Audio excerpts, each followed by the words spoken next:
Assalamualaikum warahmatullahi wabarakatuh. Ini adalah video tutorial kedua dari program kerja kami, yaitu sensor suhu. Membuat sensor suhu menggunakan ESP8266 atau kita bisa singkat microcontroller.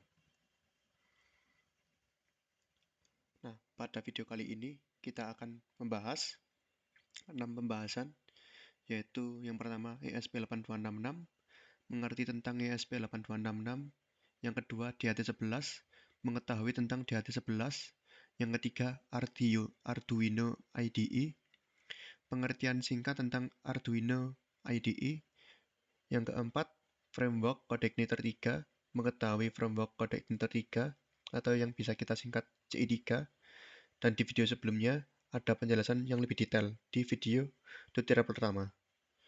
Selanjutnya ada alur kerja atau workflow, mengetahui alur kerja sensor, dan yang terakhir kesimpulan tentang project.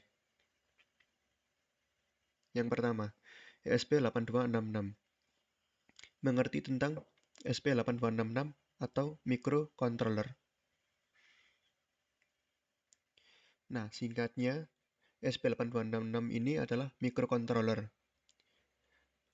Dan berdasarkan di situs-situs server saya, ESP8266 ini bisa dikaitkan dengan modul tambahan dari Arduino, dapat terhubung dengan wireless fidelity atau Wi-Fi, dan terakhir dapat membuat koneksi TCP atau IP.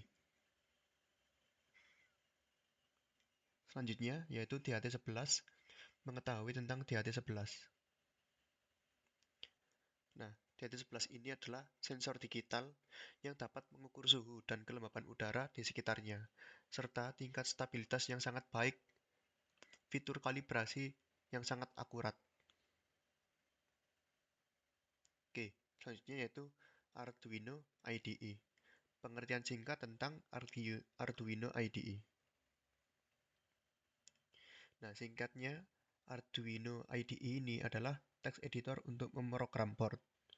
Nah, sesuai dengan namanya IDE yaitu bisa kita artikan yaitu paket lengkap untuk memprogram semacam jenis board yaitu Arduino, ESP8266, Raspberry, dan lain sebagainya. Poin kedua, dibuat dengan bahasa Java, dan terakhir menggunakan bahasa C atau C++. Jadi pada saat proses develop nantinya, develop untuk membuatkan sensor atau menghubungkan ESP8266 ke sensor lainnya atau komponen lainnya, pada saat developnya itu menggunakan bahasa C atau C++. Nah, ESP8266 in Arduino IDE. Nah, jadi di Arduino IDE ini sedikit berbeda konfigurasinya karena kita memakai microcontroller ESP8266. Nah, caranya ini secara singkat yaitu import board. Mengimport board melalui JSON. Jadi sudah ada link untuk mengimport board ESP8266 ini digunakan di Arduino IDE sehingga Arduino ini dapat memahami board apa yang akan digunakan nantinya dan bisa di-up atau di-upload programnya ke microcontroller tersebut. Selanjutnya, verifikasi board yang digunakan. Misal, kita mau menggunakan Raspberry, maka kita harus mengimport board melalui JSON yang khusus untuk Raspberry. Begitu juga dengan ESP8266. Yang ketiga yaitu board ESP8266. Setelah import, pilih board khusus untuk ESP8266. Dan terakhir, board stabil. Pilih board yang stabil pada Arduino IDE. Karena pada dasarnya pada saat kita mengimport board, itu ada banyak jenis sekali, walaupun khusus untuk ESP8266. Nah, teman-teman bisa pilih board yang stabil dan aman digunakan.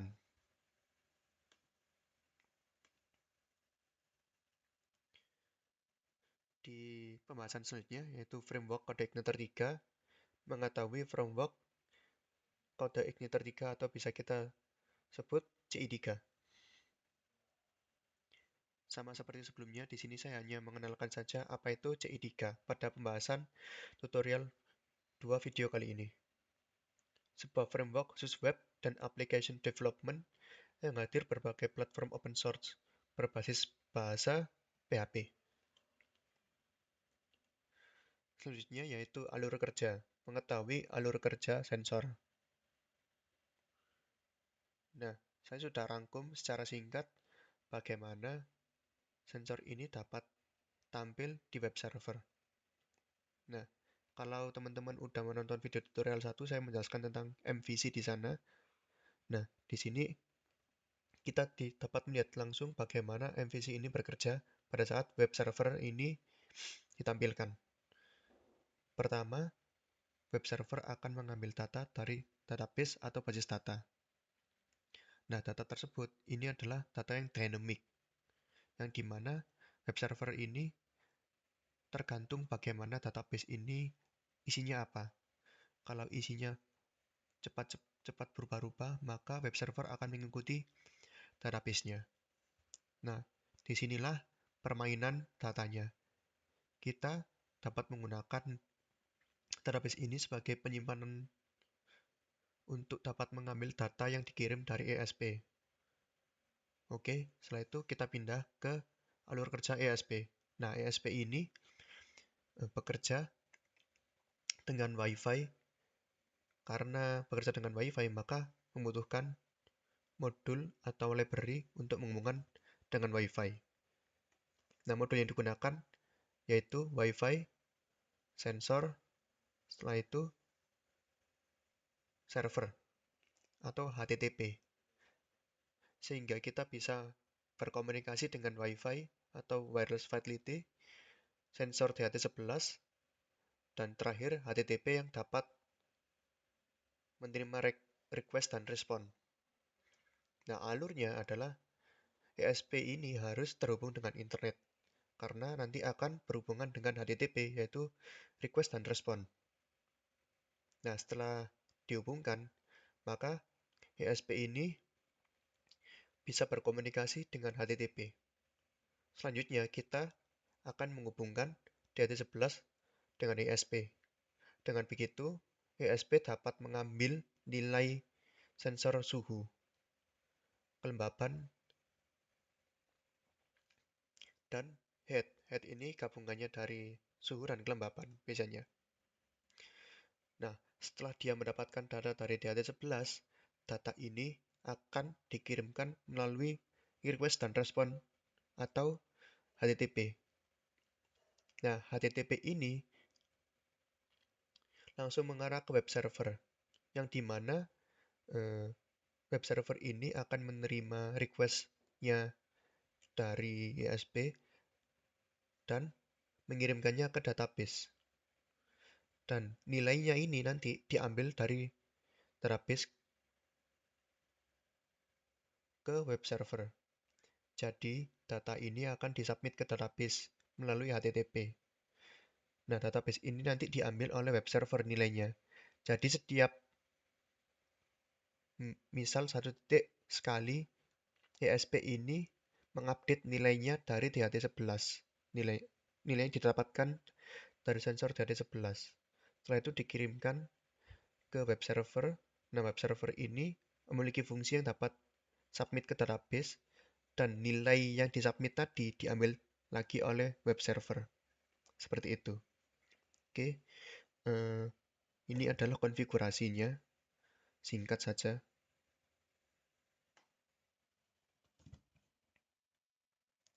Nah, ini adalah ESP8266 yang tadi saya jelaskan singkat. Nah, ini menggunakan jumper female-female dan langsung terhubung ke sensor DHT11. Nah, di port yang ini yang saya tunjuk pakai jempol ini adalah VCC, data, dan ground. Dan langsung terhubung sesuai dengan apa yang tertulis di sini. Nah, setelah itu kita langsung lihat ke Arduino IDE-nya. Nah, ini adalah settingan lengkapnya untuk berkomunikasi ke web server tadi. Singkatnya, yang saya jelaskan tadi alur kerjanya, dan ini adalah codingnya. Oke, langsung kita lihat perubahannya bagaimana. Misal, DHT ini saya panaskan ya.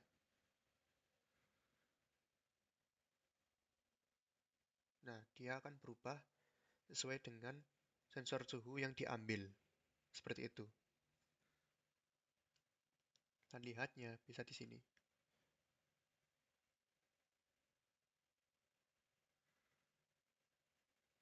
Nah, bentar masih connect. Nah, ini.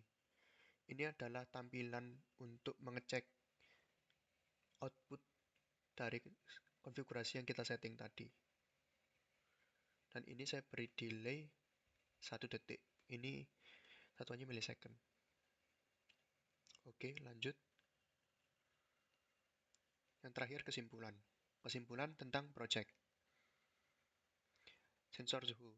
Tentunya masih banyak kekurangan dan kurang kompleks. Untuk project sendiri mampu mengkombinasikan microcontroller dan web server. Dan tentunya ini adalah awal dari development sensor suhu yang langsung diupload ke web server. Banyak sekali kekurangan